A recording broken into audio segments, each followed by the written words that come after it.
بسم اللہ الرحمن الرحیم۔ السلام علیکم۔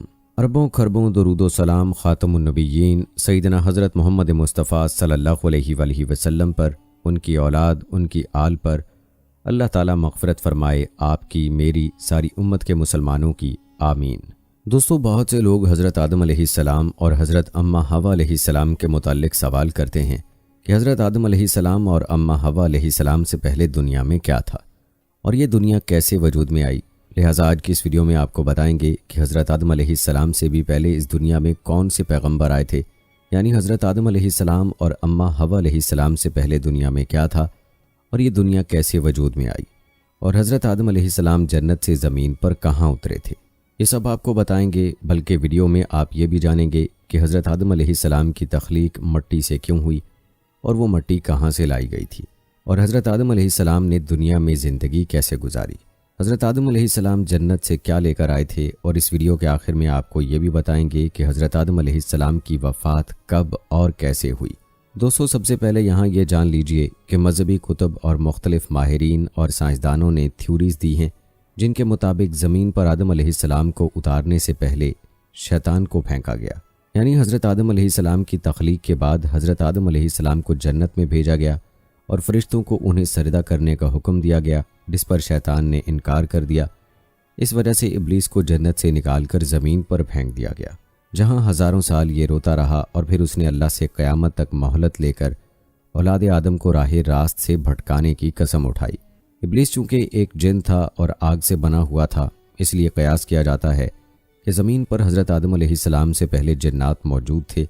جنات کے فتنہ و فساد کی وجہ سے اللہ کے حکم سے فرشتوں کی فوج بھیج کر ان کو ختم کیا گیا، اور بچے ہوئے جنوں کا بسیرا جزیرے اور سمندر ہو گئے۔ سائنسدانوں کا کہنا ہے کہ آدم علیہ السلام سے پہلے زمین پر ڈائنوسور آباد تھے۔ انسانوں کی آبادی کے بعد ان کی نسلیں ختم ہونے لگیں۔ کچھ ماہرین کے مطابق آدم علیہ السلام سے پہلے اس زمین پر انسانوں جیسی مخلوقات موجود تھیں جن کی کچھ باقیات اور ڈھانچے ملے ہیں، جس پر یہ خیال کیا جاتا ہے کہ آدم علیہ السلام سے پہلے بھی زمین پر انسان موجود تھے جو باقی امتوں کی طرح ختم ہو گئے یا کر دیے گئے۔ کچھ لوگوں کے مطابق زمین خلائی مخلوقات کا مرکز تھا۔ سورہ ہود کی آیت نمبر 27 میں بیان کیا گیا ہے، وہی ہے جس نے زمین اور آسمان کو 6 دن میں پیدا کیا، اور اس وقت اس کا عرش پانی پر تھا۔ اس آیت کے مطابق حضرت آدم علیہ السلام سے پہلے زمین پر صرف پانی موجود تھا، کسی بھی مخلوق کی طرف اشارہ نہیں کیا گیا۔ اس سے متعلق حضور صلی اللہ علیہ وآلہ وسلم سے لوگوں نے سوال کیا کہ آسمانوں اور زمین کے پیدا کرنے سے پہلے کیا تھا، تو آپ صلی اللہ علیہ وآلہ وسلم نے ارشاد فرمایا کہ اللہ کے سوا کچھ بھی نہ تھا، نہ اس کے اوپر ہوا تھی، نہ اس کے نیچے ہوا تھی، مطلب یہ کہ کچھ نہ تھا۔ پھر اس نے پانی پر اپنا عرش پیدا کیا، گویا یہ تھی مخلوق کی ابتدا۔ بخاری شریف میں بیان ہے کہ ایک بار آپ صلی اللہ علیہ وآلہ وسلم کے پاس یمن سے ایک وفد آیا اور کہا کہ ہمیں آپ سے علم لینا ہے، آپ ہمیں بتائیں کہ اس زمین پر آدم علیہ السلام سے پہلے کیا تھا۔ آپ صلی اللہ علیہ وآلہ وسلم نے فرمایا، کچھ نہیں، صرف اللہ تھا، اور عرش پانی پر تھا، اور لوح محفوظ میں قلم سے سب لکھ کر محفوظ کر دیا گیا تھا۔ آپ صلی اللہ علیہ وآلہ وسلم فرما رہے تھے کہ بلا شبہ اللہ نے سب سے پہلے قلم کو پیدا کیا، پھر اللہ نے اس کو حکم دیا کہ لکھ، چنانچہ وہ اسی وقت چل پڑا، اور قیامت کے دن تک ہونے والی ہر چیز لکھی گئی۔ یہ اللہ تعالیٰ کا علم تھا جس کو قلم نے اس کے حکم کے مطابق لوح محفوظ پر لکھا۔ حضرت سیدنا عبداللہ بن عمر بن عاص رضی اللہ تعالیٰ عنہ روایت کرتے ہیں کہ میں نے سنا اللہ کے رسول صلی اللہ علیہ وآلہ وسلم فرما رہے تھے کہ اللہ نے آسمانوں اور زمین کی پیدائش سے 50,000 سال پہلے تمام مخلوقات کی تقدیروں کو لکھ دیا، اور اس وقت اس کا عرش پانی پر تھا۔ اس حدیث مبارکہ سے یہ بات واضح ہو گئی کہ سب سے پہلے پانی، پھر پانی پر عرش کی تخلیق ہوئی، پھر قلم کے فوراً بعد لوح محفوظ کو پیدا کیا گیا، جس پر سب کچھ جو قیامت تک ہونے والا تھا لکھ دیا گیا، پھر کائنات کے باقی مخلوقات، آسمان و زمین کی پیدائش وجود میں آتی گئی۔ حضرت ابو ہریرہ رضی اللہ تعالیٰ عنہ سے روایت ہے کہ جب نبی کریم صلی اللہ علیہ وآلہ وسلم سے دنیا میں چیزوں کے وجود میں آنے کی ترتیب پوچھی گئی تو انہوں نے میرا ہاتھ تھاما اور کہا کہ اللہ نے جب یہ دنیا بنائی تو ان کی ترتیب کچھ یوں تھی، ہفتے والے دن مٹی پیدا کی تو اتوار کو پہاڑ، پیر کو درخت، منگل کو تکالیف، بیماریاں، مسائل، بدھ کو نور، جمعرات کو چوپائے اس زمین پر پھیلا دیے، اور جمعے کے مبارک دن عصر سے رات کے درمیان آدم علیہ السلام کو پیدا کیا تھا۔ اس حدیث مبارکہ سے پتہ چلتا ہے کہ ابتدائی مخلوقات کی ترتیب کیا تھی۔ ان میں سب سے آخری نمبر حضرت آدم علیہ السلام کا تھا، جبکہ آدم علیہ السلام نسل انسانی میں سب سے پہلے اور تمام انسانوں کے باپ ہیں، جبکہ انسانوں سے پہلے فرشتے اور جن پیدا ہو چکے تھے۔ صاحب عقل مخلوقات میں سب سے پہلا نمبر فرشتوں کا، دوسرا نمبر جنوں کا اور آخری نمبر انسانوں کا ہے۔ فرشتوں کی تخلیق کے بعد جنوں کو بھی انسان سے پہلے پیدا کیا گیا تھا، جیسا کہ اللہ پاک سورہ الحجر آیت نمبر 27 میں ارشاد فرماتے ہیں، اور اس سے پہلے جنات کو ہم نے لو والی آگ سے پیدا کیا۔ جنات کے بارے میں حضرت عبداللہ ابن عباس رضی اللہ تعالی عنہ فرماتے ہیں کہ حضرت آدم علیہ السلام کی تخلیق سے 2000 سال پہلے جنات پیدا کیے گئے۔ وہ ہماری اس زمین پر آباد تھے، مگر آہستہ آہستہ وہ فتنہ فساد میں مبتلا ہو گئے، اور وہ جب حد سے آگے بڑھ گئے اور ناحق خون بہانے لگے تو اللہ نے ان کی طرف فرشتوں کا ایک عظیم لشکر بھیجا، جس سے جنات کے زبردست مارکہ آرائی ہوئی۔ اس مارکہ آرائی میں فرشتوں نے جنات کو تہس نہس کر دیا، اور وہ پناہ لینے کے لیے سمندر کے جزیروں، جنگلات اور پہاڑوں پر چلے گئے۔ ان کو زمین کے ہر حصے سے نکال دیا گیا، چنانچہ آج تک ان کے رہنے کی جگہ یہی جزیرے، جنگلات اور پہاڑ ہیں۔ اس طرح یہ دنیا وجود میں آئی اور آدم علیہ السلام زمین پر آئے، اور اس کے بعد انسانوں کی نسلیں چلیں۔ دوستو، یہاں یہ بھی جان لیجئے کہ آدم علیہ السلام کی تخلیق مٹی سے کیوں ہوئی اور وہ مٹی کہاں سے لائی گئی۔ حضرت آدم علیہ السلام کی نہ ماں ہیں نہ باپ، بلکہ اللہ تعالیٰ نے ان کو مٹی سے بنایا ہے۔ چنانچہ روایت ہے کہ جب اللہ نے آپ کو پیدا کرنے کا ارادہ فرمایا تو حضرت اسرائیل علیہ السلام کو حکم دیا کہ زمین سے ایک مٹھی مٹی لائیں۔ اللہ کے حکم کے مطابق حضرت اسرائیل علیہ السلام نے آسمان سے اتر کر زمین سے ایک مٹھی مٹی اٹھائی تو پوری روئے زمین کی اوپری پرت چھلکے کی مانند اتر کر آپ کی مٹھی میں آ گئی، جس میں 60 رنگوں اور مختلف کیفیتوں والی مٹیاں تھیں، یعنی سفید و سیاہ اور سرخ و زرد رنگ والی، نرم و سخت، شیریں و تلخ، نمکین و پھیکی وغیرہ کیفیتوں والی مٹیاں شامل تھیں۔ پھر اس مٹی کو مختلف پانیوں سے گوندنے کا حکم فرمایا، چنانچہ ایک مدت کے بعد یہ چپکنے والی بن گئی۔ پھر ایک مدت تک یہ گوندھی گئی تو کیچڑ کی طرح بودار گارا بن گئی۔ پھر یہ خشک ہو کر کھنکھناتی اور بجتی ہوئی مٹی بن گئی۔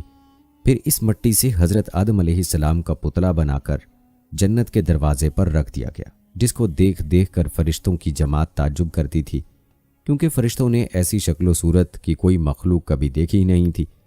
پھر اللہ تعالیٰ نے اس پتلے میں روح کو داخل ہونے کا حکم فرمایا، چنانچہ روح داخل ہو کر جب آپ کے نتنوں میں پہنچی تو آپ کو چھینک آئی، اور جب روح زبان تک پہنچ گئی تو آپ نے الحمدللہ پڑھا، اور اللہ تعالیٰ نے فرمایا یرحمک اللہ، یعنی اللہ تعالیٰ تم پر رحمت فرمائے۔ اے ابو محمد یعنی آدم، میں نے تم کو اپنی حمد ہی کے لیے بنایا ہے۔ پھر رفتہ رفتہ پورے بدن میں روح پہنچ گئی اور آپ زندہ ہو کر اٹھ کھڑے ہوئے۔ اللہ تعالیٰ نے حضرت آدم علیہ السلام کو 4 عظیم شرف اور مرتبے عطا فرمائے۔ نمبر 1 اپنے ہاتھ سے پیدا فرمایا، نمبر 2 روح پھونکی، نمبر 3 فرشتوں کو سجدہ کرنے کا حکم فرمایا، نمبر 4 اشیاء کے ناموں کے علم سے سرفراز فرمایا۔ دوستوں، مذاہب کی قدیم کتابوں میں یہ بھی لکھا ہے کہ ابلیس یعنی شیطان جن تھا، اور اللہ تعالیٰ نے اس کی عبادات کے باعث اسے فرشتوں میں شامل کر لیا تھا اور اسے ان کا سردار بنا دیا تھا۔ اس کے بعد اس کی ریاضت کا سلسلہ جاری رہا۔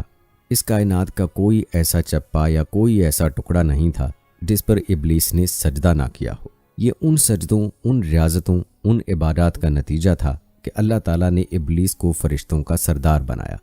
لیکن پھر شیطان غرور کا شکار ہو گیا۔ اس نے مٹی کے پتلے یعنی حضرت آدم علیہ السلام کو سجدہ کرنے سے انکار کر دیا۔ جب اللہ تعالیٰ نے آدم علیہ السلام کو بنایا، مٹی سے بنایا، تو سب کو کہا کہ ان کو سجدہ کیا جائے، لیکن ابلیس کے اندر ایک غرور تھا۔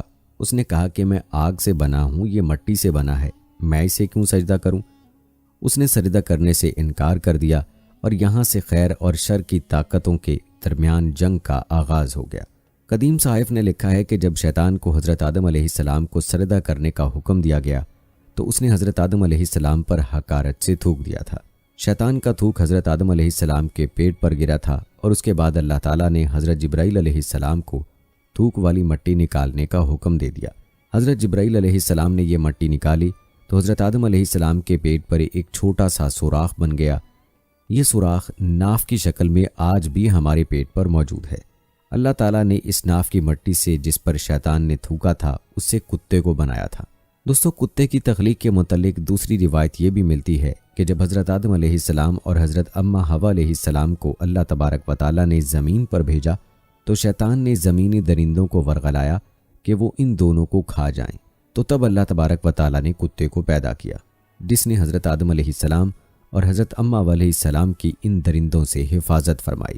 یعنی کتے کی پیدائش حضرت آدم علیہ السلام کو زمین پر بھیجنے کے فوراً بعد اللہ تبارک و تعالیٰ نے فرمائی۔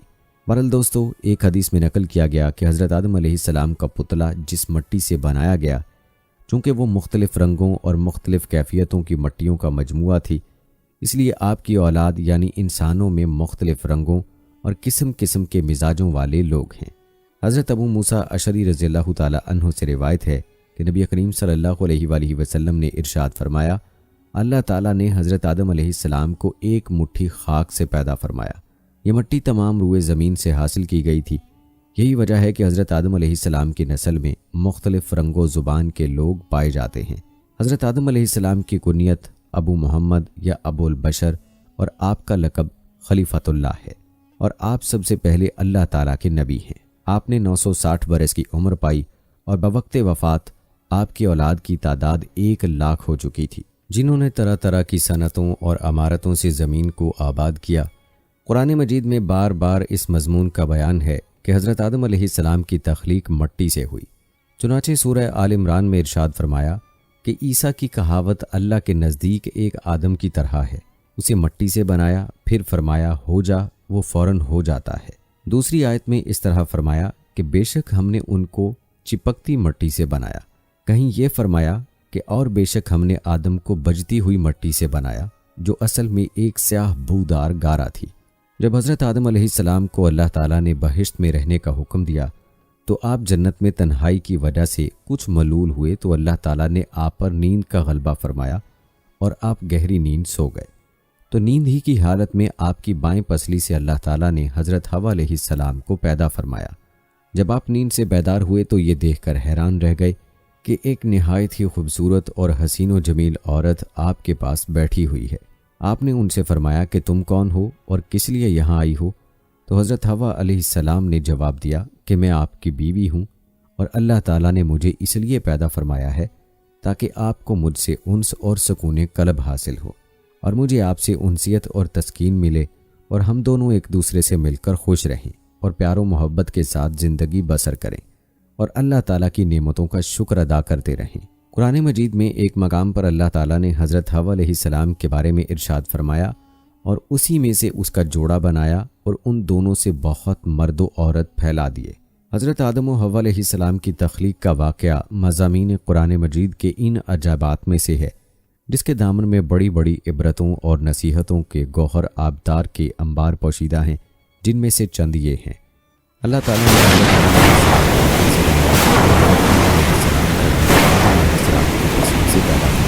قرآن کے اس قانون سے یہ حقیقت بیان ہوتی ہے کہ اللہ تعالیٰ نے انسانوں کو 4 طریقوں سے پیدا کیا۔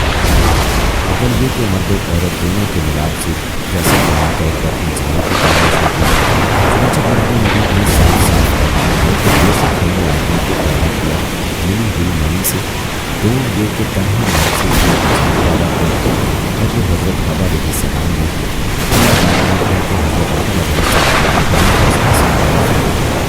تیسرا یہ کہ تنہا ایک عورت سے ایک انسان پیدا ہوا اور وہ حضرت عیسیٰ علیہ السلام ہیں، جو کہ پاک دامن کماری بی بی مریم علیہ السلام کے شکم سے بغیر باپ کے پیدا ہوئے۔ اور چوتھا یہ کہ بغیر مرد و عورت کے بھی ایک انسان کو اللہ تعالیٰ نے پیدا فرما دیا، اور وہ انسان حضرت آدم علیہ السلام ہیں کہ اللہ تعالیٰ نے ان کو مٹی سے بنا دیا۔ ان واقعات سے چند اسباق کی طرف رہنمائی ہوتی ہے۔ نمبر 1، اللہ پاک ایسا قادر و قیوم اور خلاق ہے کہ انسانوں کو کسی خاص ایک ہی طریقے سے پیدا فرمانے کا پابند نہیں ہے، بلکہ وہ ایسی عظیم قدرت والا ہے کہ وہ جس طرح چاہے انسانوں کو پیدا فرما دے۔ چنانچہ ان 4 طریقوں سے اس نے انسانوں کو پیدا فرمایا، جو اس کی قدرت و حکمت اور اس کی عظیم الشان خلاقیت کا نشان اعظم ہے۔ سبحان اللہ! اللہ تعالیٰ کی شان خالقیت کی عظمت کا کیا کہنا۔ جس خلا کے عالم نے کرسی و عرش اور لوح و قلم اور زمین و آسمان کو کن فرما کر موجود فرما دیا، اس کی قدرت کاملہ اور حکمت بالغہ کے حضور خلقت انسانی کی بھلا حقیقت و حیثیت ہی کیا ہے۔ لیکن اس میں کوئی شک نہیں کہ تخلیق انسان اس قادر مطلق کا وہ تخلیقی شاہکار ہے کہ کائنات عالم میں اس کی کوئی مثال نہیں، کیونکہ وجود انسان عالم خلق کی تمام مخلوقات کے نمونوں کا ایک جامع مرقع ہے۔ اللہ اکبر! کیا خوب ارشاد فرمایا حضرت علی المرتضیٰ رضی اللہ تعالی عنہ نے کہ اے انسان، کیا تو یہ گمان کرتا ہے تو کہ ایک چھوٹا سا جسم ہے، حالانکہ تیری عظمت کا یہ حال ہے کہ تیرے اندر عالم اکبر سمٹا ہوا ہے۔ ممکن تھا کہ کوئی مرد یہ خیال کرتا کہ اگر ہم مردوں کی جماعت نہ ہوتی تو تنہا عورتوں سے کوئی انسان پیدا نہیں ہو سکتا تھا۔ اسی طرح ممکن تھا کہ عورتوں کو یہ گمان ہوتا کہ اگر ہم نہ ہوتیں تو تنہا مردوں سے کوئی انسان پیدا نہ ہوتا۔ اسی طرح ممکن تھا کہ عورت و مرد دونوں مل کر یہ ناز کرتے کہ اگر ہم مردوں اور عورتوں کا وجود نہ ہوتا تو کوئی انسان پیدا نہیں ہو سکتا تھا۔ تو اللہ تعالیٰ نے چاروں طریقوں سے انسان کو پیدا فرما کر عورتوں اور مردوں دونوں کا منہ بند کر دیا کہ دیکھ لو، ہم ایسے قادر و قیوم ہیں کہ حضرت حوا علیہ السلام کو تنہا مرد یعنی حضرت آدم علیہ السلام کی پسلی سے پیدا فرما دیا۔ لہٰذا اے عورتوں، تم یہ گمان مت رکھو کہ اگر عورتیں نہ ہوتیں تو کوئی انسان پیدا نہ ہوتا۔ اسی طرح حضرت عیسیٰ علیہ السلام کو تنہا عورت کے شکم سے بغیر مرد کے پیدا فرما کر مردوں کو تنبیہ فرما دی کہ اے مردو، تم یہ ناز نہ کرو کہ اگر تم نہ ہوتے تو انسانوں کی پیدائش نہیں ہو سکتی تھی۔ دیکھ لو، ہم نے حضرت عیسیٰ علیہ السلام کو تنہا عورت کے شکم سے بغیر مرد کے پیدا فرما دیا، اور حضرت آدم علیہ السلام کو بغیر مرد و عورت کے مٹی سے پیدا فرما کر عورتوں اور مردوں کا منہ بند فرما دیا کہ اے عورتوں اور مردوں، تم کبھی بھی اپنے دل میں خیال نہ لانا کہ اگر ہم دونوں نہ ہوتے تو انسانوں کی جماعت پیدا نہیں ہو سکتی تھی۔ دیکھ لو، حضرت آدم علیہ السلام کے نہ باپ ہیں نہ ماں، بلکہ ہم نے ان کو مٹی سے پیدا فرما دیا۔ سبحان اللہ! سچ فرمایا اللہ نے کہ اللہ ہر چیز کا بنانے والا ہے اور وہ اکیلا سب پر غالب ہے، اور جس کو چاہے اور جیسے چاہے اور جب چاہے پیدا فرما دیتا ہے۔ اس کے افعال اور اس کی قدرت کسی اسباب و علل اور کسی خاص طور طریقوں کی بندشوں کی محتاج نہیں ہے۔ چنانچہ قرآن مجید میں ارشاد ہے کہ وہ جو چاہتا ہے کرتا ہے۔ ایک اور جگہ فرمایا جس چیز اور جس کام کا وہ ارادہ فرماتا ہے اس کو کر ڈالتا ہے، نہ کوئی اس کی مشیت و ارادے میں دخل اندازی ہو سکتی ہے، نہ کسی کو اس کے کسی کام میں چوں چراں کی مجال ہو سکتی ہے۔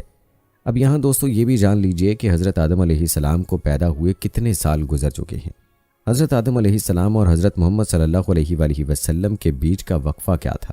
حضرت نوح علیہ السلام اور حضرت موسیٰ علیہ السلام کے درمیان وقفہ کیا تھا؟ تو دوستو یہ بات نہ قرآن میں موجود ہے اور نہ ہی کسی صحیح حدیث سے ثابت ہے۔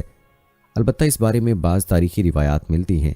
چنانچہ امام ابن عساکر رحمۃ اللہ علیہ نے دنیا کی مجمل تاریخ اس طرح لکھی ہے کہ حضرت آدم علیہ السلام اور حضرت نوح علیہ السلام کے درمیان 1200 برس کا فاصلہ ہے، اور حضرت نوح علیہ السلام سے حضرت ابراہیم علیہ السلام کے درمیان 1142 سال کا فاصلہ ہے، اور حضرت ابراہیم علیہ السلام سے حضرت موسیٰ علیہ السلام تک 565 برس کا فاصلہ ہے، اور حضرت موسیٰ علیہ السلام سے حضرت داؤد علیہ السلام تک 569 برس، اور حضرت داؤد علیہ السلام سے حضرت عیسیٰ علیہ السلام کے درمیان 1356 برس، اور حضرت عیسیٰ علیہ السلام سے خاتم الانبیاء حضرت محمد مصطفیٰ صلی اللہ علیہ وآلہ وسلم تک 600 برس کا فاصلہ ہے۔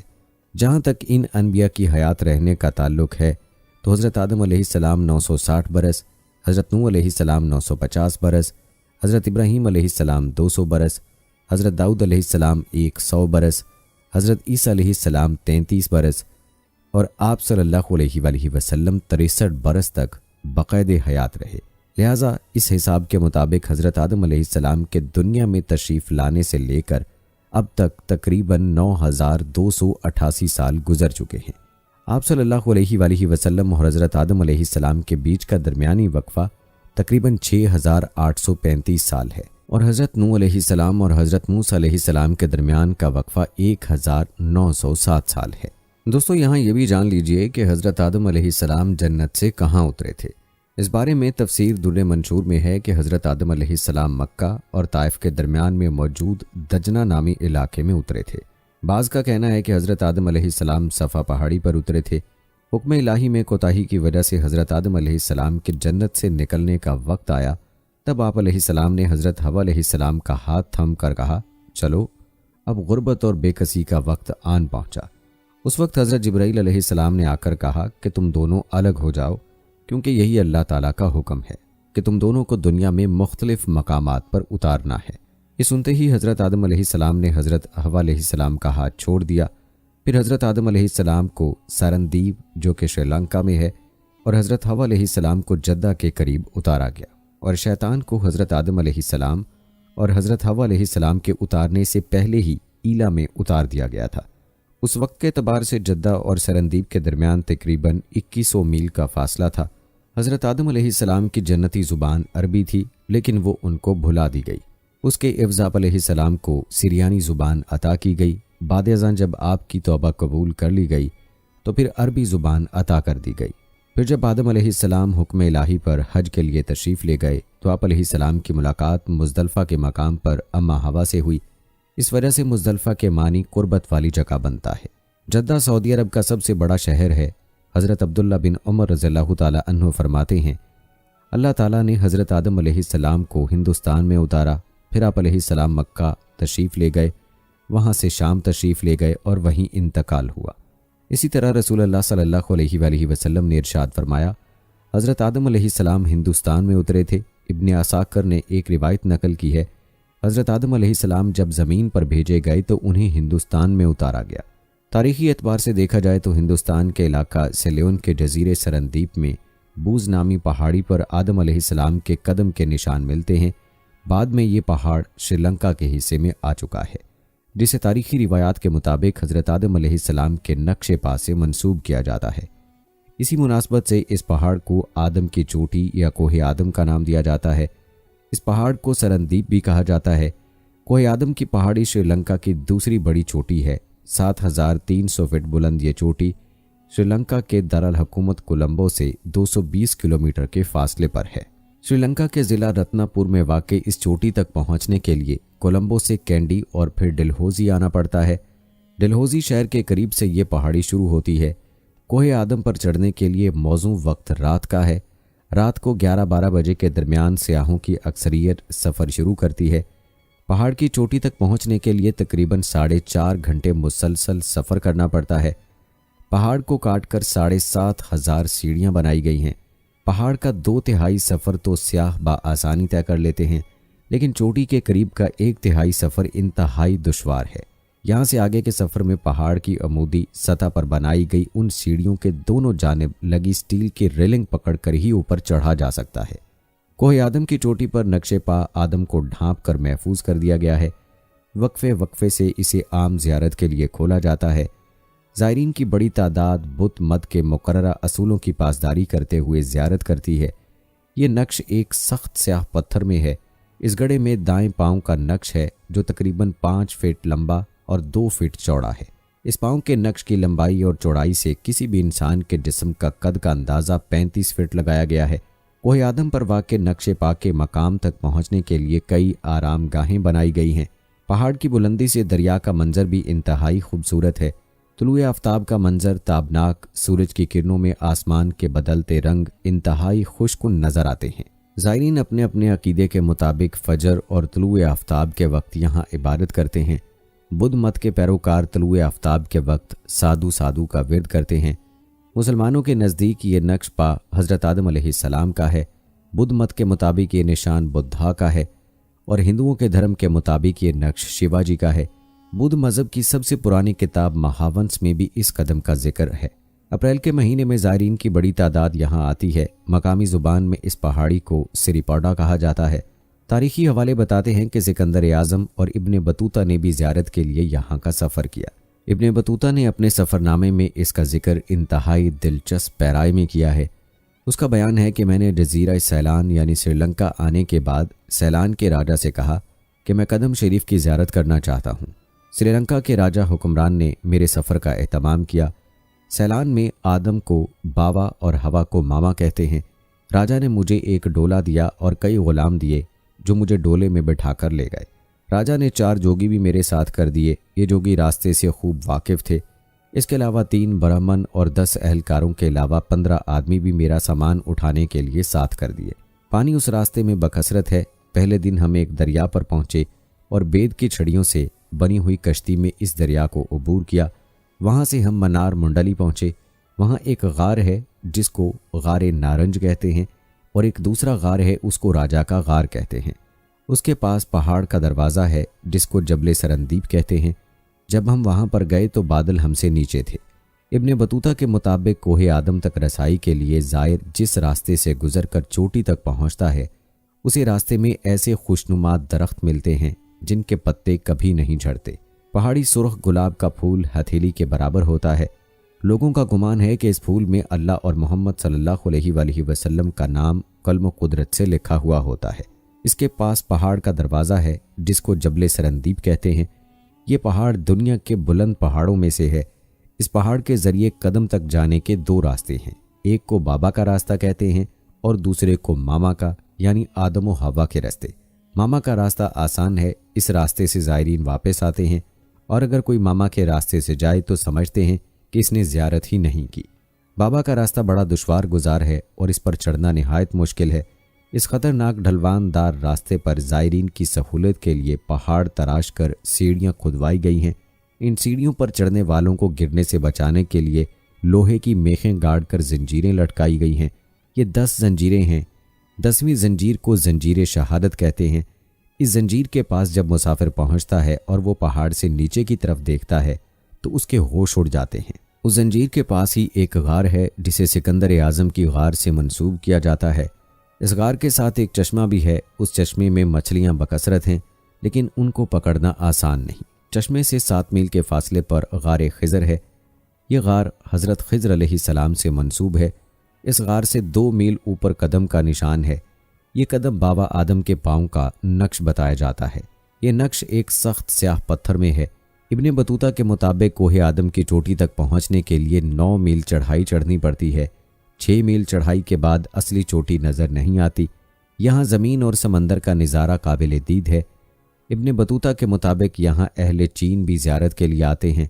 یہاں کے لوگوں کا کہنا ہے چین کے زائرین پاؤں کے انگوٹھے کے نشان کا پتھر توڑ کر لے گئے اور اسے چین کے شہر زیتون کے ایک مندر میں جا رکھا۔ اس نقش کی زیارت کے لیے اہل چین اس مندر میں آتے ہیں۔ قدم کے پاس پتھر میں 9 گڑھے کھدے ہوئے ہیں۔ ہندو زائر اس میں سونا، یاقوت اور موتی اور دوسرے جواہر ڈال دیتے ہیں۔ یہاں کے باشندوں میں یہ مشہور ہے کہ ہر ایک شخص کو قدم کی لمبائی اس کے ایمان کے مطابق نظر آتی ہے۔ ابو زید حسن سیرانی نے اس کی لمبائی 70 ہاتھ لکھی ہے۔ بدھ مذہب کے پیرو کہتے ہیں کہ بدھا اسی پہاڑ سے آسمان پر چڑھے۔ قرآن مجید یا حدیث میں اس قدم کی بابت کوئی سند نہیں ہے۔ مورخ لکھتے ہیں کہ حضرت آدم علیہ السلام سرندیپ میں ایک پہاڑ پر جس کو نوو کہتے ہیں اتارے گئے، اما ہوا جدہ میں، سانپ سمنان میں اور شیطان اسفہان میں۔ یہ جگہ اب بدھ مذہب کے پیروکاروں کے زیر انتظام ہے۔ بدھ مت ماننے والے اسے سری پد یعنی قدم شریف کہتے ہیں۔ یہاں آپ کو یہ بھی بتا دیں کہ جب حضرت آدم علیہ السلام زمین پر اترے تو حضرت آدم علیہ السلام کا پہلا کھانا اور لباس کیا تھا؟ تو دوستو، روایت میں یوں بیان ہوا ہے کہ حضرت آدم علیہ السلام 100 سال یا 60 سال جنت میں رہے۔ اس عرصے میں دونوں پر جنت کے کسی بھی حصے میں جانے پر پابندی نہ تھی سوائے شجر ممنوعہ کے۔ شیطان اب ان دونوں کا کھلا دشمن تھا اور اپنی سزا کا بدلہ لینے کے لیے بے قرار بھی۔ اس کی شدید خواہش تھی کہ یہ اللہ کے حکم کی خلاف ورزی کریں۔ پھر شیطان نے ان دونوں کے دلوں میں وسوسہ ڈالا تاکہ ان کی شرمگاہیں جو ایک دوسرے سے پوشیدہ تھیں بے پردہ ہو جائیں۔ اس نے انہیں کہا، تمہارے رب نے تم دونوں کو اس درخت سے اس لیے منع فرمایا کہ کہیں یہ پھل کھا کر تم دونوں فرشتے نہ ہو جاؤ یا کہیں ہمیشہ زندے رہنے والوں میں سے نہ ہو جاؤ۔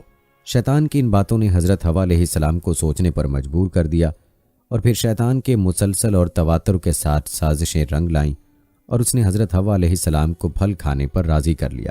ایک دن حضرت حوا علیہ السلام نے حضرت آدم علیہ السلام سے کہا کہ ہم اس شجر ممنوعہ کا ذرا سا حصہ کھا کر تو دیکھیں، آخر وہ کیا راز ہے جو اللہ نے اسے کھانے سے منع فرمایا ہے۔ شروع میں تو حضرت آدم علیہ السلام اس کے لیے قطعی طور پر تیار نہ تھے، لیکن پھر حضرت حوا علیہ السلام کے مسلسل اصرار پر بادل نخواستہ وہ بھی راضی ہو گئے۔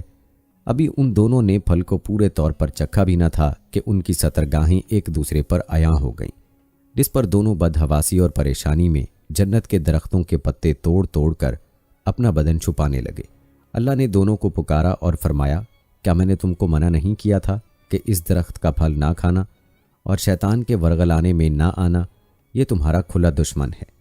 دونوں نے جب اللہ کی پکار سنی تو مارے خوف الہی کے کانپ اٹھے۔ نہایت لاچارگی اور عاجزی سے اپنی خطا پر نادم و شرمندہ ہوتے ہوئے بارگاہ خداوندی میں عرض کیا، اے ہمارے رب، ہم دونوں سے بہت بڑی غلطی ہو گئی ہے۔ اب اگر آپ نے ہم پر رحم و کرم نہ کیا اور معاف نہ فرمایا تو ہم تباہ و برباد ہو جائیں گے۔ اللہ تعالیٰ نے فرمایا کہ اب تم دونوں ایک خاص مدت تک زمین پر ہی رہو گے، جہاں تم ایک دوسرے کے دشمن ہوگے، اور وہاں ہی مرنا ہے اور اسی میں سے پھر پیدا ہونا ہے۔ تو دونوں کو زمین کی طرف روانہ کر دیا گیا۔ روایت میں ہے کہ حضرت آدم علیہ السلام کو ہند، حضرت حوا علیہ السلام کو جدہ اور ابلیس کو بصرہ سے چند میل کے فاصلے پر دمشتیمان کے مقام پر اتارا گیا۔ حضرت صدی رحمۃ اللہ علیہ فرماتے ہیں کہ جب حضرت آدم علیہ السلام جنت سے ہند میں اترے تو ان کے پاس حجر اسود تھا اور جنت کے درختوں کے پتوں کی ایک مٹھی بھی تھی۔ پھر حضرت آدم علیہ السلام نے ان پتوں کو زمین پر پھیلا دیا اور یہ خوشبودار درخت ان پتوں ہی کی پیداوار ہیں۔ حضرت آدم علیہ السلام زمین پر آنے کے بعد نہایت شرمسار اور افسردہ تھے۔ پھر حضرت حوا علیہ السلام سے علیحدگی نے بھی سخت پریشانی میں مبتلا کر دیا تھا۔ روایت میں ہے کہ آپ ایک طویل عرصے تک اللہ کے حضور گڑ گڑاتے، فریاد کرتے اور آنسو بہاتے رہے، یہاں تک کہ اللہ تعالیٰ کو ان کی اس گریہ وزاری پر رحم آ گیا۔ اور پھر ایک دن حضرت جبرائیل علیہ السلام نے حضرت آدم علیہ السلام کے پاس آ کر انہیں اللہ کی جانب سے معافی کی نوید سنائی۔ حضرت آدم علیہ السلام خوشی سے سرشار بارگاہ خداوندی میں سربسجود ہو کر شکر بجا لائے۔ پھر حضرت جبرائیل علیہ السلام انہیں لے کر مکہ آئے، جہاں حضرت آدم علیہ السلام نے کعبہ شریف کی بنیاد رکھی اور حجر اسود کو کعبہ کی دیوار پر نصب فرمایا۔ پھر اس کے گرد طواف کیا۔ طواف سے فارغ ہو کر حضرت جبرائیل علیہ السلام انہیں جبل عرفات پر لے گئے، جہاں حضرت حوا علیہ السلام تشریف فرما تھیں۔ لیکن طویل عرصے کی جدائی اور حالات نے بہت سے جسمانی تغیرات پیدا کر دیے تھے، چنانچہ دونوں ایک دوسرے کو پہچان نہ پائے، جس پر حضرت جبرائیل علیہ السلام نے دونوں کا تعارف کروایا۔ حضرت عمر رضی اللہ تعالیٰ عنہ سے مروی ہے کہ نبی کریم صلی اللہ علیہ وآلہ وسلم نے فرمایا کہ جب حضرت آدم علیہ السلام سے لغزش ہو گئی تو انہوں نے اللہ تعالیٰ سے عرض کیا، اے میرے پروردگار، میں آپ سے محمد صلی اللہ علیہ وآلہ وسلم کے وسیلے سے سوال کرتا ہوں کہ آپ میری مغفرت فرما دیں۔ اللہ رب العزت نے فرمایا، تو نے محمد صلی اللہ علیہ وآلہ وسلم کو کیسے جان لیا جبکہ میں نے ان کو اب تک پیدا نہیں فرمایا؟ حضرت آدم علیہ السلام نے عرض کیا، اے پروردگار، جب آپ نے مجھے اپنے ہاتھوں سے پیدا فرمایا اور مجھ میں ڈانٹ ڈالی، پھر میں نے اپنا سر اٹھایا تو عرش پر لکھا دیکھا لا الہ الا اللہ محمد الرسول اللہ، تو میں نے جان لیا کہ جس ذات کا نام آپ نے اپنے نام کے ساتھ ملا لیا ہے، اس سے بڑھ کر آپ کے نزدیک اور کوئی محبوب نہیں ہو سکتا۔ تو اللہ نے فرمایا، اے آدم، تو نے سچ کہا، وہ میرے نزدیک سب سے محبوب ہیں، اور جب تو نے ان کے وسیلے سے مجھ سے مانگ لیا تو پس میں نے تیری بخشش کر دی، اور اگر محمد صلی اللہ علیہ وآلہ وسلم نہ ہوتے تو میں آپ کو بھی پیدا نہ کرتا۔ دوستو، اب آتے ہیں اس بات کی طرف کہ جو آج کی ویڈیو کا مقصد ہے کہ دنیا میں حضرت آدم علیہ السلام سے پہلے کون سے ایک پیغمبر کا تذکرہ ملتا ہے۔ تو جان لیجیے کہ حضرت آدم علیہ السلام سے پہلے ایک پیغمبر کو اللہ نے جنات میں بھیجا تھا۔ دوستو، جن اللہ کی مخلوق ہیں جنہیں انسان کی پیدائش سے بھی قبل پیدا کیا گیا تھا۔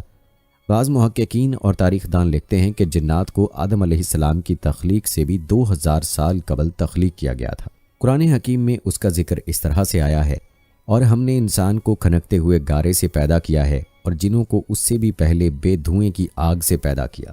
ایک اور جگہ ارشاد مبارک ہے، اس نے انسان کو بجنے والی مٹی سے پیدا کیا اور جنات کو آگ کے شعلے سے پیدا کیا۔ ابن کثیر ان آیات کی تفسیر میں لکھتے ہیں کہ سلسال خشک مٹی اور جس میں آواز ہو فخار، آگ میں پکی ہوئی مٹی کو ٹھیکری کہتے ہیں۔ مارج سے مراد سب سے پہلا جن ہے جسے ابو الجن کہا جا سکتا ہے، جیسے حضرت آدم علیہ السلام کو ابو الآدم کہا جاتا ہے۔ یہاں مراد جنوں کا باپ یا جن بطور جنس کے لیے، جیسا کہ ترجمہ جنس کے اعتبار سے ہی کیا گیا ہے۔ لغت میں مارج آگ سے بلند ہونے والے شعلے کو کہتے ہیں۔ نار سے مراد ایک خاص نوعیت کی آگ ہے، نہ کہ وہ آگ جو لکڑی یا کوئلے جلانے سے پیدا ہوتی ہے، اور مارج کے معنی ہے خالص شعلہ جس میں دھواں نہ ہو۔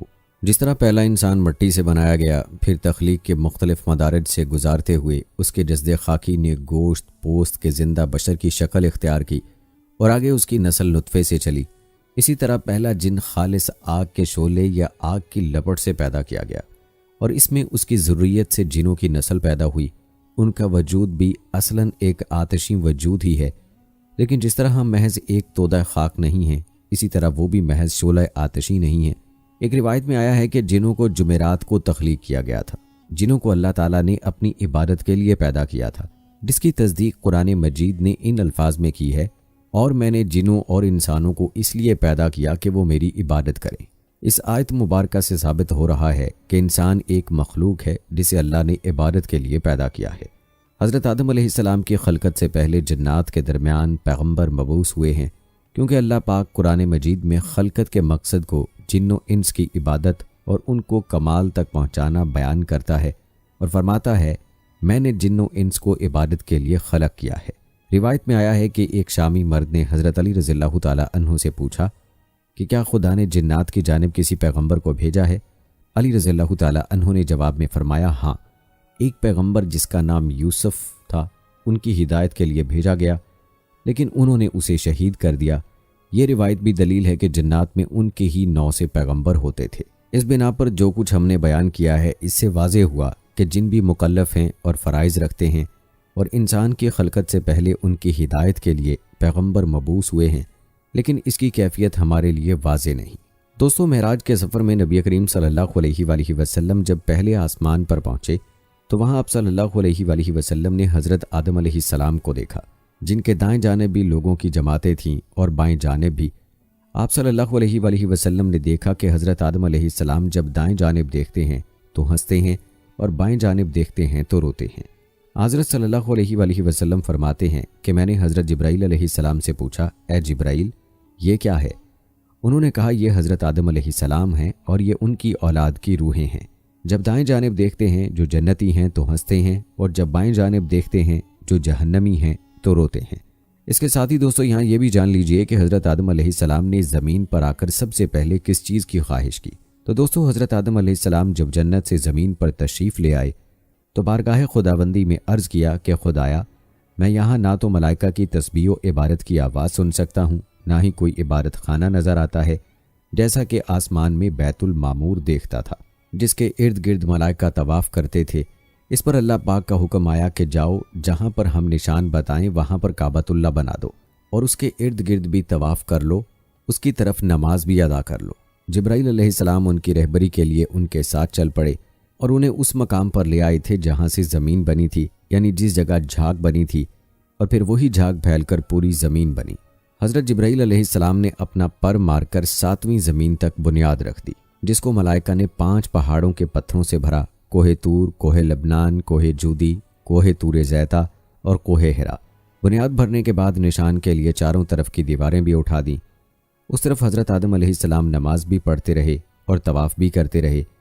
طوفان نوح تک کعبہ اسی حالت میں رہا۔ طوفان کے وقت وہ عمارت آسمان پر اٹھا لی گئی اور وہ جگہ ایک اور اونچے ٹیلے کی صورت میں رہ گئی، مگر لوگ پھر بھی برکت کے لیے یہاں آتے تھے اور آ کر دعائیں مانگتے تھے۔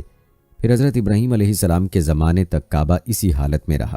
جب حضرت اسماعیل علیہ السلام اور حضرت حاجرہ علیہ السلام یہاں آ کر رہے اور یہاں کچھ آبادی ہو گئی تو حضرت حاجرہ علیہ السلام کے انتقال کے بعد حضرت ابراہیم علیہ السلام کو حکم ہوا کہ حضرت اسماعیل علیہ السلام کو ساتھ لے کر خانہ کعبہ کی عمارت تعمیر کریں۔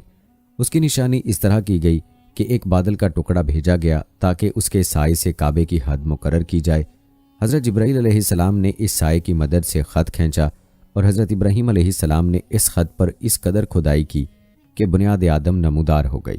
پھر اس پر عمارت بنائی۔ اس کی بلندی 9 ہاتھ تھی اور رکن اسود سے رکن شامی تک دیوار کی لمبائی 33 ہاتھ، اور رکن شامی سے رکن غربی تک 22 ہاتھ، اور رکن غربی سے رکن یمانی تک، اور رکن یمانی سے رکن اسود تک 20 ہاتھ تھی۔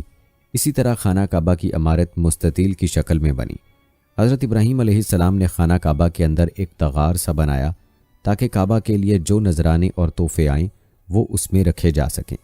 اس کے دروازے 2 تھے، ایک داخل ہونے کے لیے اور ایک نکلنے کے لیے۔ کعبہ بنانے والے حضرت ابراہیم علیہ السلام تھے اور ان کو گارا اور پتھر اٹھا کر دینے والے حضرت اسماعیل علیہ السلام تھے۔ اس دفعہ اس کی تعمیر کے لیے 3 پہاڑوں کے پتھر لائے گئے۔ بعد میں اس عمارت میں کچھ تبدیلیاں بھی کی گئیں۔ اس کی اونچائی مزید بڑھائی گئی، دروازہ بھی 2 کی بجائے 1 کیا گیا۔ یہاں دوستو آپ کو یہ بھی بتا دیں کہ آدم علیہ السلام اللہ تعالیٰ کے برگزیدہ نبی تھے۔ جب اللہ تعالیٰ نے انہیں پیدا کرنا چاہا تو فرشتوں اور ابلیس سے کہا، میں کھنکھناتے ہوئے سیاہ اور سڑے ہوئے گارے سے ایک انسان بنانے والا ہوں۔ جب میں اسے ٹھیک طرح سے بنا کر مناسب شکل دے دوں اور اس میں اپنی روح پھونک دوں تو تم سب اس کے آگے سجدے میں گر پڑنا۔ الغرض اللہ تعالیٰ نے پوری زمین سے ایک مٹھی مٹی لی۔ یہی وجہ ہے کہ آدم علیہ السلام کی اولاد میں کوئی گورا ہے، کوئی کالا ہے، کوئی سانولا ہے، کوئی نرم ہے، کوئی سخت ہے، کوئی ناپاک ہے، کوئی پاک ہے۔ پھر اللہ تعالیٰ نے اس مٹی کے خلاصے سے گارا تیار کیا۔ جب گارا سیاہ اور بدبودار ہو گیا اور اس سے کھن کھن کی آواز آنے لگی تو اللہ تعالیٰ نے اپنے دونوں ہاتھوں سے آدم علیہ السلام کا پتلا بنایا۔ پھر اللہ نے پتلے کو کچھ عرصے کے لیے ویسے ہی چھوڑ دیا۔ جب ابلیس نے اسے دیکھا تو اس کے گرد چکر لگانے لگا اور اس کو بغور دیکھتا رہا۔ اس نے دیکھا کہ پتلا اندر سے خالی ہے تو وہ سمجھ گیا کہ آدم اپنے اوپر قابو نہ رکھ سکیں گے۔ پھر اللہ تعالیٰ نے جمعے کے دن عصر کے بعد اس پتلے کو زندہ انسان بن جانے کا حکم دیا۔ حکم سنتے ہی وہ پتلا زندہ انسان بن گیا۔ جب اللہ تعالیٰ نے آدم علیہ السلام کو پیدا کیا اور ان کے جسم میں روح پھونکی تو انہیں چھینک آئی۔ انہوں نے اللہ کے حکم سے الحمدللہ کہا۔ اللہ تعالیٰ نے فرمایا، یرحمک اللہ، اللہ تم پر رحم کرے۔ پھر اللہ تعالیٰ نے ان سے فرمایا، جاؤ ان فرشتوں کو سلام کرو اور سنو وہ کیا کہتے ہیں، جو کچھ وہ کہیں وہی تمہارا اور تمہاری ذریت کا سلام ہوگا۔ آدم علیہ السلام ان کے پاس گئے اور ان سے کہا، السلام علیکم۔ فرشتوں نے جواب دیا، وعلیکم السلام ورحمۃ اللہ وبرکاتہ۔ جب اللہ تعالیٰ نے آدم علیہ السلام کو پیدا کیا تو تمام فرشتے اللہ کے حکم کے مطابق آدم علیہ السلام کے سامنے سجدے میں گر پڑے، لیکن ابلیس نے تکبر کیا اور سجدہ کرنے سے صاف انکار کر دیا اور کہنے لگا، میں اس سے بہتر ہوں، مجھے تو نے آگ سے پیدا کیا اور آدم کو مٹی سے پیدا کیا۔ ابلیس جنات میں سے ہے۔ اللہ تعالیٰ کا فرمان ہے، الا الابلیس کان من الجن، مگر ابلیس جنات میں سے تھا۔ دوسری بات یہ ہے کہ نبی کریم صلی اللہ علیہ وآلہ وسلم کا فرمان ہے کہ ابلیس آگ سے پیدا ہوا اور فرشتے نور سے پیدا ہوئے۔ تیسری بات یہ ہے کہ ابلیس کی اولاد ہے جبکہ فرشتوں میں تناسل کا سلسلہ نہیں ہے۔ اسی طرح ابلیس نے اللہ تعالیٰ کی نافرمانی کی، تکبر کیا، جبکہ ملائکہ اللہ تعالیٰ کی ایسی مکرم مخلوق ہے کہ اللہ کے احکام کی نافرمانی نہیں کرتی۔ اگر یہ کہا جائے کہ شیطان جب فرشتوں میں نہیں تو اسے سجدہ کرنے کا حکم کیوں دیا گیا؟ جواب یہ ہے کہ اسے اپنے علم، اجتہاد اور عبادت کی وجہ سے آسمان میں ایک بلند مقام حاصل تھا۔ پھر اللہ تعالیٰ نے آدم علیہ السلام کی پیٹھ پر مسح کیا۔ مسح کرتے ہی ہر روح جوان کی اولاد میں قیامت تک پیدا ہونے والی تھی نکل پڑی۔ پھر ان روحوں کو آدم علیہ السلام کے سامنے پیش کیا۔ آدم علیہ السلام نے کہا، اے میرے رب، یہ کون لوگ ہیں؟ اللہ تعالیٰ نے فرمایا، یہ تمہاری اولاد ہے۔ آدم علیہ السلام نے ان میں سے ایک شخص کو دیکھا۔ ان کو اس کی آنکھوں کے درمیان جو نور تھا وہ بہت پسند آیا۔ کہنے لگے، اے میرے رب، یہ کون ہے؟ اللہ تعالیٰ نے فرمایا، یہ تمہاری اولاد کی آخری جماعتوں میں سے ایک شخص ہے جس کا نام داؤد ہے۔ آدم علیہ السلام نے پوچھا، اے میرے رب، تو نے اس کی عمر کتنی رکھی ہے؟ اللہ نے فرمایا، 60 سال۔ آدم علیہ السلام نے عرض کیا، اے میرے رب، میری عمر سے اس کی عمر میں 40 سال بڑھا دے۔ بس اللہ تعالیٰ نے ایسا کر دیا اور اس پر گواہ بھی ٹھہرا دیا۔ پھر جب آدم علیہ السلام کی عمر مکمل ہو گئی تو اللہ نے ان کی طرف ملک الموت کو بھیجا۔ تو آدم علیہ السلام نے کہا کہ کیا میری عمر سے ابھی 40 سال باقی نہیں ہے؟ ملک الموت نے کہا کہ کیا آپ نے یہ 40 سال اپنے بیٹے داؤد علیہ السلام کو ہبہ نہیں کیے تھے؟ آدم علیہ السلام نے انکار کر دیا، لہٰذا آپ کی اولاد بھی انکاری ہے، اور آدم علیہ السلام بھول گئے، لہٰذا آپ کی اولاد بھی نسیان کا شکار ہو گئی۔ اسی طرح اللہ تعالیٰ نے آدم علیہ السلام کی پشت سے نکلنے والی اولاد سے میدان عرفات میں عہد لیا۔ اللہ تعالیٰ نے جتنی مخلوق پیدا کرنی تھی ان کو آدم علیہ السلام کے آگے چیونٹیوں کی طرح پھیلا دیا، پھر ان سے بالمشافہ گفتگو فرمائی۔ اس کے بعد اللہ تعالیٰ نے آدم علیہ السلام کی پسلی سے ان کی بیوی کو پیدا کیا تاکہ آدم ان سے سکون حاصل کریں۔ پھر اللہ نے انہیں جنت میں رہنے کا حکم دیا۔ آدم علیہ السلام جمعے کے دن جنت میں داخل ہوئے۔ اللہ تعالیٰ نے آدم علیہ السلام سے فرمایا، تم اپنی بیوی کے ساتھ اس جنت میں رہو اور جہاں سے چاہو خوب کھاؤ پیو، لیکن اس درخت کے قریب بھی نہ جانا ورنہ تم نقصان اٹھاؤ گے، اور یہ ابلیس تمہارا اور تمہاری بیوی کا دشمن ہے، اس سے ہوشیار رہنا، کہیں ایسا نہ ہو کہ یہ تمہیں جنت سے نکلوا دے۔ الغرض یہاں تم بڑے عیش و آرام سے رہو گے۔ آدم علیہ السلام اور ان کی زوجہ جنت میں بڑے آرام سے رہ رہے تھے، لیکن ابلیس ان کے پیچھے لگا ہوا تھا۔ اس نے آدم علیہ السلام سے کہا، اے آدم، میں تمہیں ایسا درخت نہ بتاؤں کہ جس کو کھا کر تم کو ایسی سلطنت مل جائے جس میں کبھی زوف نہ آنے پائے اور ایک دن ان سے کہنے لگا تمہارے رب نے جو تمہیں اس درخت سے منع کیا ہے صرف اس لیے کہ کہیں تم فرشتے نہ بن جاؤ اور ہمیشہ زندہ رہو، اور پھر قسم کھا کر کہا میں تم دونوں کا خیر خواہ ہوں۔ الغرض اللہ تعالیٰ نے جو عہد آدم علیہ السلام سے لیا تھا، آدم علیہ السلام اسے بھول گئے اور ابلیس نے بالآخر ان کو ورغلا ہی دیا۔ آدم علیہ السلام کی زوجہ مطہرہ سیدہ حوا علیہ السلام نے پہلے درخت سے کھایا اور آدم علیہ السلام کو ترغیب دی، بالآخر دونوں نے درخت سے کھا لیا۔ اسی لیے نبی کریم صلی اللہ علیہ وآلہ وسلم نے فرمایا اگر حوا نہ ہوتی تو کوئی عورت اپنے خاوند کے ساتھ خیانت نہ کرتی۔ درخت سے کھانا ہی تھا کہ ان کی شرمگاہیں ایک دوسرے کے سامنے ظاہر ہو گئیں۔ یہ دیکھ کر انہوں نے جنت کے پتے اپنے اوپر چپکانے شروع کر دیے۔ اللہ تعالیٰ نے انہیں پکار کر فرمایا کیا میں نے تم دونوں کو اس درخت کے کھانے سے منع نہیں کیا تھا؟ اور میں نے تم سے نہیں کہا تھا کہ شیطان تم دونوں کا کھلا دشمن ہے، اس سے ہوشیار رہنا۔